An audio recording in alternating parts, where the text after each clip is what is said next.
The virtual reality landscape is in its budding infancy, with most games and experiences being glorified tech demos or simple applications of the basic fundamentals of what makes up virtual reality. Final Assault, a World War II RTS on the VR platform, is anything but. Not only is it a decent game in its own right, but is also a VR experience that properly utilizes the virtual reality hardware to craft a unique experience in smart, forward-thinking ways. This is Final Assault.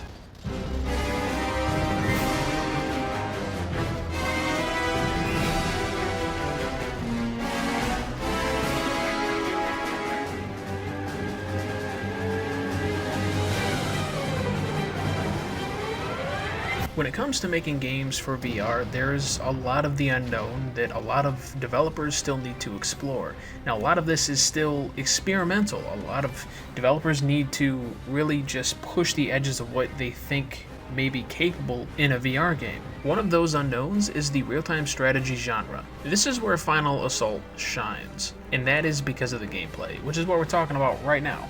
Because in the gameplay, the way it works is you have a bird's eye view of this big sprawling map, the whole map. Imagine if you were playing on League of Legends and you were in it, like physically, like it was chest level, the whole map. You could see it from your base to the other end. And you could see all of the lanes, and you could direct which special units to go into which lane, or just travel around the map into the jungle, so to speak. And that's basically how this plays. It's not like your typical base building real-time strategy. It's more akin to tower defense meets MOBA meets being able to, direct and control your units how you want. You can create tanks, you can create mobile vehicles, infantry units, airplane units that you can kind of direct in the air as you want, and you can sweep them down on the ground to lay down fire against the oncoming units from the enemy lanes. And it really feels good to do all that. And the way the laning system works is every so often you will have units spawning from your base that will follow these paths.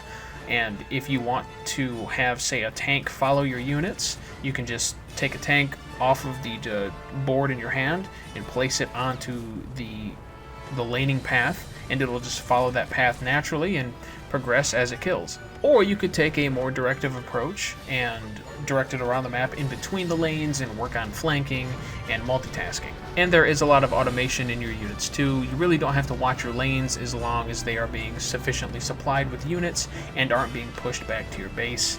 And your towers aren't being destroyed too, because yes, there are towers, again, like a MOBA. Over time, you get a currency, which is used to build units. Now, as you spend time in each match, you will use this currency in bulk to unlock later options for building various units or even special powers. I like to play the Axis a lot, so my base special power is basically a giant nuke. Or I can use the roughly same amount of currency to summon a super tank, which I think is a Jaeger something, I forget, but it's really powerful. And you yourself move around the field not just by looking, but by also grabbing the land itself. You don't actually have to grab the land, but just press the grip button in the air and then move forward almost like in a swimming motion. And you can swim through the land, and you can also move up and down. If you want to get down to close eye view and run with your troops as they advance forward in each lane, you can do that. If you want a super bird's eye view, even above where the planes are flying, you can do that as well. It basically, all the action would be happening at your feet instead of your chest. You can do that. All in all, I think the gameplay deserves an 8 out of 10. The other thing that surprised me about this game, aside from its execution and gameplay, was also its presentation. The maps themselves are wide open, gorgeous, expansive. There's a decent amount of lighting and shadowing, and while it does retain somewhat of a simplistic, cartoony look, the texture work is sufficiently detailed and it all looks great in motion. The special effects, the gunfire, the explosions, the nukes.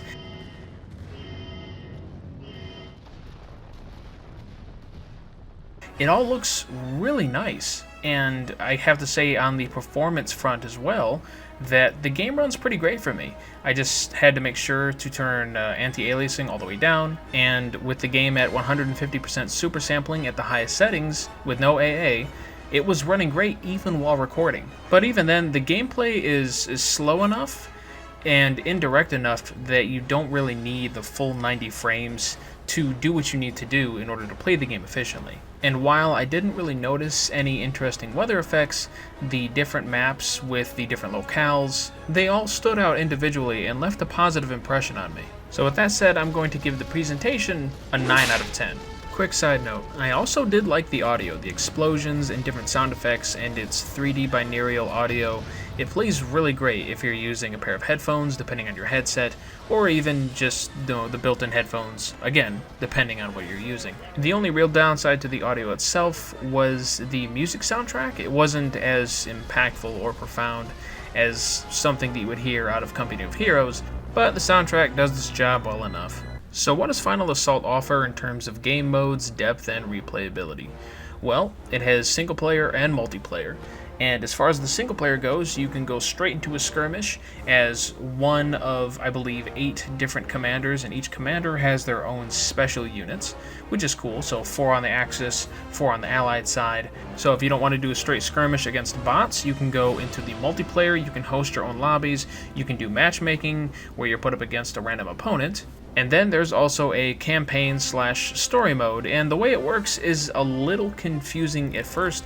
You get placed on this hexagonal board, and you move pieces towards the right, and the enemy moves pieces towards the left, and you have to place certain sections that have certain missions and certain objectives that you have to complete in a match. And most matches play out like skirmishes that you would normally play against a bot, but with some added flair to them to reflect different story changes or different objectives, or even somewhat random modifiers like extra twice as much loot out of the crates that you can find dotted around each map that are occasionally dropped in via a plane. Given that most of it boils down to just a 1v1 match under slightly different scenarios, doesn't really give it a ton of depth, and likewise not a lot of replayability either, but what is there is fun and replayable, at least to a point. It's really that lack of depth that comes from the basic gameplay, and there not being just a little bit more to it, like base building, like units that level the more you use them, or even persistent upgrades or persistent leveling outside of each match. There could be a lot more to a game like this, and especially in VR. I don't know why developers are holding back right now. It could just be from inexperience or as simple as a lack of funding. But the developers have made it clear that the future is their priority. They're going to focus on making the game bigger, better, and maybe even bring it into esports. And to do that for a VR game would be incredible. I would try to participate because, I mean, I enjoy the game. I'm not the greatest at it, but, well, it's probably the best RTS I'm good at simply because I can, move my arms to do the actions per minute that I need to in order to win. That said, coming from early access to the full release, there was a lot added to this game, including the campaign, including customization. You can take your own character that the other opponent will see, and you can change their hat, you can change their gender, you can change their clothes, you can change the way your gloves look, what kind of gloves you're wearing, you can change the color of your banner, you can change the colors and designs of the paint jobs on your units and tanks and planes, and there are no microtransactions or real money store at all, so you unlock more the more you play. So while right now there isn't a super ton of depth to the game itself that will make you want to play for hundreds of hours, and that may be liable to change, of course, there is a lot of customization, and as a potential future esports game, that is a step in the right direction if I have ever seen one. So between the various modes, the skirmishes, the campaigns, the online multiplayer, the 14 different maps, the 3 different difficulties, recruit, veteran, and the hardest one, there's a lot going for the game.